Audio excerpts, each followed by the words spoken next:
सुबह के 8 बज चुके हैं। आप न्यूज 18 पर देख रहे हैं बुलेटिन, जिसकी शुरुआत हम कर रहे हैं इस वक्त की बड़ी खबर के साथ। बड़ी खबर में आपको बताएं, पंजाब सरकार ने पंजाब की रूपनगर जेल में बंद विधायक और माफिया डॉन मुख्तार अंसारी को फिलहाल यूपी सरकार को सौंपने से इनकार कर दिया है। तो पंजाब सरकार ने इसको लेकर बाकायदा हलफनामा दाखिल किया है।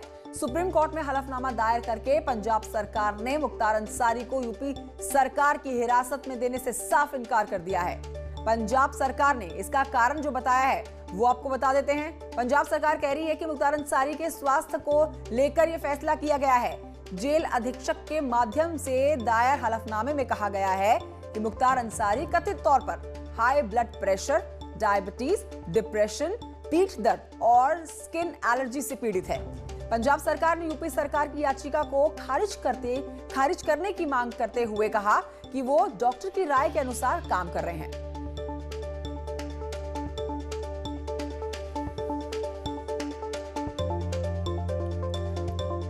और इस समय मेरे साथ मेरे दो सहयोगी अनामिका लखनऊ से और सुशील पांडे दिल्ली से जुड़ चुके हैं। सबसे पहले सुशील पांडे की तरफ आइए रुक करते हैं। सुशील पांडे, ये पेच समझ नहीं आ रहा है क्योंकि यूपी सरकार की तरफ से पीछे काफी दिनों से कोशिश की जा रही है कि मुख्तार अंसारी को उत्तर प्रदेश में शिफ्ट कर दिया जाए, लेकिन पंजाब सरकार बीच में हर बार कोई अड़ंगा ले आती है। ये पेच क्या है, क्या कह रही है पंजाब सरकार?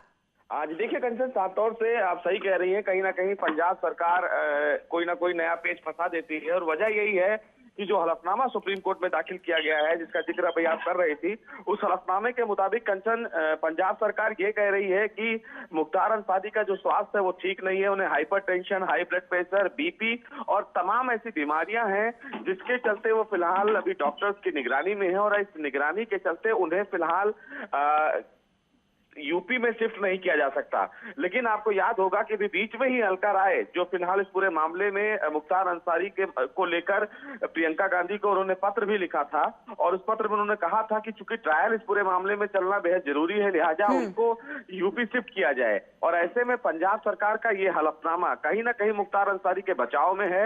मुख्तार अंसारी को लेकर यूपी सरकार बार बार ये कह रही है कि अगर मुख्तार अंसारी को पंजाब सरकार ट्रांसफर नहीं करना चाहती है तो जो केस पंजाब में उनको लेकर चल रहा है उस केस को फिलहाल यूपी में ट्रांसफर कर दिया जाए, क्योंकि जिस धाराओं के तहत मुख्तार अंसारी अभी जेल में हैं उसको लेकर अभी पंजाब सरकार की तरफ से चार्जशीट भी दाखिल नहीं की गई है। लेकिन ये जो हलफनामा पंजाब सरकार की तरफ से सुप्रीम कोर्ट में दाखिल किया गया है वो बेहद चौंकाने वाला है। वाकई में चौंकाने वाला है। अब इसमें यूपी सरकार का रिएक्शन क्या होगा, ये इसके ऊपर अपडेट लेते हैं अनामिका सिंह से। अनामिका, सुप्रीम कोर्ट में हलफनामा बाकायदा दायर किया गया है। पंजाब सरकार ने साफ कर दिया है कि यूपी सरकार को हम हिरासत नहीं दे सकते हैं अभी मुख्तार अंसारी की। तो अब यूपी सरकार की तरफ से अगला कदम क्या होगा?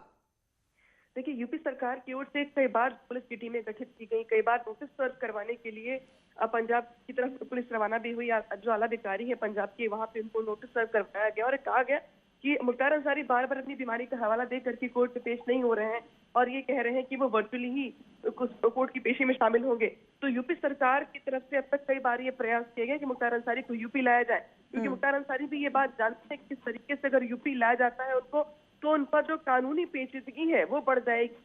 इसी वजह से वो ये चाहते हैं कि कम से कम उनको यूपी ना आना पड़े। और इसलिए जिस तरीके से कांग्रेस की जो सरकारें हैं राजस्थान में या पंजाब में, पिछले दिनों मुख्तार अंसारी के बेटे की शादी की तस्वीरें भी खूब ज्यादा वायरल सोशल मीडिया पे, जिसको लेकर सवाल खड़े किए गए थे कि मुख्तार अंसारी हो या बेटा अब्बास अंसारी हो, दोनों पर ही इनाम घोषित किया गया यूपी सरकार की ओर से। लेकिन बावजूद इसके दोनों ही बाप और बेटे राजस्थान पंजाब में खुलेआम अगर बेहतर तरीके से रह रहे हैं, मुख्तार अंसारी को कोई परेशानी नहीं है, उसके बेटे की शादी की तस्वीरें वायरल हो रही हैं। ठीक है, ठीक है अनामिका, ठीक है अनामिका, बहुत शुक्रिया आपका जानकारी के लिए। साथ ही सुशील पांडे, आपका भी बहुत शुक्रिया अपडेट हमारे दर्शकों तक पहुंचाने के लिए। अब आगे बढ़ते हुए आपको बताते हैं कि राजधानी लखनऊ में बिल्डरों पर बड़ी कार्रवाई की गई है। जी हां, रोहतास, शिप्रा और तुलसियानी बिल्डर को निरस्त होगा इनका लाइसेंस और लंबे समय से लाइसेंस लेने के बावजूद ये बिल्डर जो है डेवलपमेंट नहीं कर रहे हैं, जिसकी वजह से विकास प्रभावित हो रहा था। एलडीए उपाध्यक्ष अभिषेक प्रकाश ने Indus Town Planner, Shipra Builder और तुलसियानी बिल्डर की टाउनशिप निरस्त करने का अब निर्णय ले लिया है। रोहतास बिल्डर की इंडस टाउन प्लानर कंपनी का लाइसेंस होगा पूरी तरह से निरस्त। ये आपको बता रहे हैं कि बिल्डर्स पर किस तरह से कार्रवाई अब की जा रही है। टाउनशिप का लाइसेंस निरस्त होने से इनकी मुश्किलें अब बढ़ने वाली है।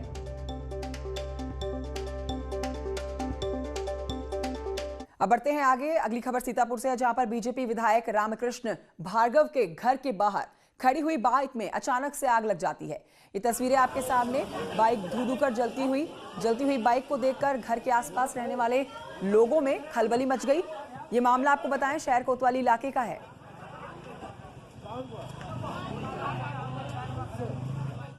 अब बढ़ते हैं आगे, आपको बताते हैं कि पश्चिम बंगाल में जूट मिल में लग गई है आग। ये तस्वीरें आपके सामने हैं, ये जूट मिल की तस्वीरें जहां पर आग लगी है उत्तरी 24 परगना में। उत्तरी 24 परगना जिले के टीटागढ़ की तस्वीरें आप देख रहे हैं। आग लगने के कारणों का अभी तक पता नहीं चल पाया है, लेकिन धू-धू कर जली हुई पूरी तरह से जूट फैक्ट्री आप देख सकते हैं। फायर ब्रिगेड की गाड़ियों ने आग पर काबू पा लिया है, लेकिन इस पूरे इलाके में इस आग लगने से अफरा तफरी मची हुई है। चलिए बुलेटिन में बात करते हैं यूपी विधान परिषद के नवनिर्वाचित सदस्यों की, जिनका आज शपथ ग्रहण समारोह होने वाला है। शपथ ग्रहण सुबह 11 बजे होगा। सुबह 11 बजे का कार्यक्रम का समय, जब विधान परिषद हॉल में यह कार्यक्रम होगा। हम आपको जानकारी दें कि समाजवादी पार्टी के एमएलसी अहमद हसन पहले ही शपथ ले चुके हैं। अब बाकी के जो 11 सदस्य हैं वो आज शपथ लेने वाले हैं। अब आगे बढ़ते हैं, आपको एक अच्छी खबर बताते हैं कि कोरोना वैक्सीन के दूसरे दिन आज पूरे प्रदेश में फ्रंटलाइन वर्कर्स का टीकाकरण होने वाला है। जी हां, फ्रंटलाइन वर्कर्स को कोरोना का टीका लगाया जाएगा। लखनऊ में सीआरपीएफ कैंप, कलेक्ट्रेट और पुलिस लाइन में बूथ बनाए गए हैं। आज नगर निगम कर्मचारियों, पुलिस कर्मियों, राजस्व कर्मियों और कलेक्ट्रेट कर्मचारियों का टीकाकरण किया जाने वाला है। तो कोरोना वैक्सीनेशन को लेकर यूपी सरकार ने रिकॉर्ड बनाया है। जी हां, देश में सबसे ज्यादा वैक्सीनेशन जहां हुई है वो यूपी राज्य है। यूपी में सबसे ज्यादा वैक्सीनेशन की गई है। अब प्रदेश में अब तक 5 लाख से ज्यादा लोगों को टीका लग चुका है। 2 तस्वीरें आपके टेलीविजन स्क्रीन पर। वैक्सीनेशन के आज के चरण में फ्रंटलाइन वर्कर्स का टीकाकरण किया जाने वाला है।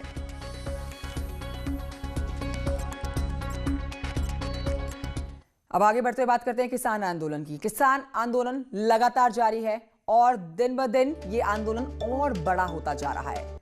भारतीय किसान यूनियन के आह्वान पर हर घर से एक आदमी गाजीपुर पहुंचने की अपील और 6 फरवरी को 3 घंटे की चक्का जाम के ऐलान के बाद अब पुलिस प्रशासन पूरी तरह से अलर्ट मोड पे है। प्रशासन ने एक्सप्रेस वे पर सतर्कता बढ़ा दी है, तो वहीं एलआईयू की भी सक्रिय हो गई है। 26 जनवरी की तरह किसी भी तरह की कोई अप्रिय घटना ना हो, इसके लिए किसान संगठनों से संपर्क बनाए हुए हैं, माफ कीजिए, और सुरक्षा बल भी घटनाक्रम पर पूरी तरह से नजर बनाए हुए हैं। तो भारत में चल रहे किसान आंदोलन पर अमेरिका ने कहा है कि शांतिपूर्ण प्रदर्शन लोकतांत्रिक अधिकार है। तो वहीं विदेशी सेलिब्रिटीज से मिल रहे समर्थन से राकेश टिकैत भी खुश दिखाई दे रहे हैं। अमेरिका ने कृषि कानूनों का समर्थन किया है। अमेरिकी विदेश मंत्रालय ने बकायदा बयान जारी किया है। अमेरिका ने अपने बयान में लिखा कि अमेरिका ऐसे कदमों का स्वागत करता है। कानूनों से कृषि क्षेत्र में निवेश बढ़ेगा, किसानों की हालत बेहतर होगी। शांतिपूर्ण विरोध किसी भी संपन्न लोकतंत्र की पहचान है। वहीं गाजीपुर बॉर्डर पर धरना दे रहे किसान नेता राकेश टिकैत विदेशी सेलिब्रिटीज से मिल रहे समर्थन से गदगद दिखे। उन्होंने कहा कि वो निजी रूप से किसी को नहीं जानते, लेकिन समर्थन का स्वागत है। अगर कोई विदेशी कर रहा तो क्या दिक्कत है भाई, समर्थन ही तो कर रहा है, को ले देर थोड़ा रहा। अभी आपने कहा हरियाणा को हम नहीं जानते हैं। और मैं कोई अगर नहीं जानता तो बताऊं, मैं कैसे बताऊं तुम्हें जानूं। टिकैत ने दोहराया कि 6 फरवरी को किसान एक बार फिर अपनी आवाज बुलंद करेंगे।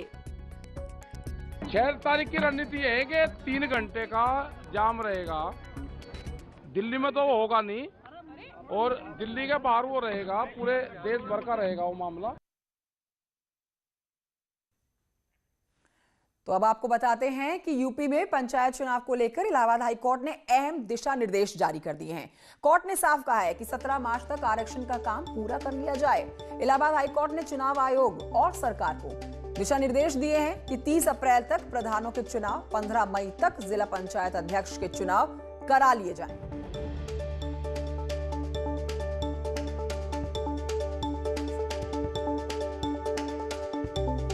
बढ़ते हैं आगे, बुलेटिन में आपको बताते हैं इटावा के बसरेहर थाना इलाके में समाजवादी युवजन सभा के पूर्व जिला अध्यक्ष राजकुमार यादव बबलू की गोली मारकर हत्या कर दी गई। गोली लगने के बाद बबलू को जब तक अस्पताल लाया गया तब तक उसकी मौत हो चुकी थी। अब ये हत्या की वारदात के पीछे पंचायत चुनाव भी एक बड़ी वजह माना जा रहा है। हत्यारों की गिरफ्तारी के लिए पुलिस की 4 टीमें तैयार कर दी गई हैं जो इस पूरे मामले की तफ्तीश कर रही हैं। भरवा गांव है, वहाँ के रहने वाले हैं मृतक बबलू यादव। ये अपने, जैसे कि सूचना मिल रही है, अपने कुछ दोस्तों के साथ मौजूद थे। वहाँ पर कुछ बात हुई है और इनको गनशॉट इंजरी हुई है। बाद में इनको एडमिशन के लिए अस्पताल में ले जाया गया, जहाँ पर इनको ब्रॉड डेड डिक्लेयर कर दिया है। तो उनके जो संदिग्ध दोस्त हैं जो उनके साथ थे, उनको हम लोग ट्रेस करने की कोशिश कर रहे हैं, परंतु वो नंबर बंद करके फ़रार हैं। उनको हम लोगों ने आइडेंटिफाई कर लिया है। शीघ्र ही उन लोगों की गिरफ्तारी होगी और जिस प्रकार की तहरीर जो मृतक के परिजन जो हैं, जो वादी जो भी तहरीर देंगे, उसके हिसाब से भी सारे एंगल्स को भी हम एक्सप्लोर करेंगे। अभी तक की तफ्तीश में तो ये बात निकल के आ रही है कि वो अपने किसी 2-3 लोगों के साथ में थे और आपस में कुछ बात हुई है जिसमें उनको गनशॉट इंजरी से उनकी डेथ हुई। इटावा के बाद अगली खबर मुरादाबाद से, जहां पर ग्रोथ पुलिस चौकी के पास ही अज्ञात बदमाशों ने बाइक से घर जा रहे वकील उबैद और रहमान के ऊपर ताबड़तोड़ गोलियां बरसा दी। अधिवक्ता की 2 गोलियां लगने की खबर है, जिसके बाद वो गंभीर रूप से घायल हो गए थे। गोलियों की आवाज सुनकर पुलिस चौकी से पुलिसकर्मी मौके पर पहुंचे और घायल अधिवक्ता को जिला अस्पताल भर्ती करा दिया गया। सूचना पाते ही बार एसोसिएशन और पुलिस के वरिष्ठ अधिकारी मौके पर पहुंचे हैं। बार एसोसिएशन के जनरल सेक्रेटरी ने बताया कि वकील पर पहले भी इस तरह से हमला हो चुका है, लेकिन पुलिस ने कोई कार्रवाई नहीं की। उन्होंने आंदोलन की चेतावनी दी है। वहीं पुलिस ने इस मामले पर अब तक चुप्पी साधी हुई है। अब ये तो निश्चित रूप से पुलिस के ऊपर एक प्रश्न चिन्ह है, क्योंकि इससे पहले भी उनका झगड़ा हो चुका है। इससे पहले भी दोनों ओर से एफआईआर लिखी गई है, उसके बावजूद पुलिस ने कोई एक्शन नहीं लिया। वही एक वजह थी जो आज ये नौबत आई है। और अगर ये पुलिस अभी भी नहीं चेती और इसमें उन्होंने शीघ्र कोई एक्शन नहीं लिया तो निश्चित रूप से फिर हमें एक्शन लेना पड़ेगा और हम पुलिस के खिलाफ जो भी आंदोलन हो या जो भी कार्रवाई पुलिस के खिलाफ होती है हम करेंगे उसके। और इसी के साथ एक छोटे से ब्रेक के लिए यहाँ पर रुक रहे हैं। कुछ और खबरों के साथ जल्द लौटेंगे।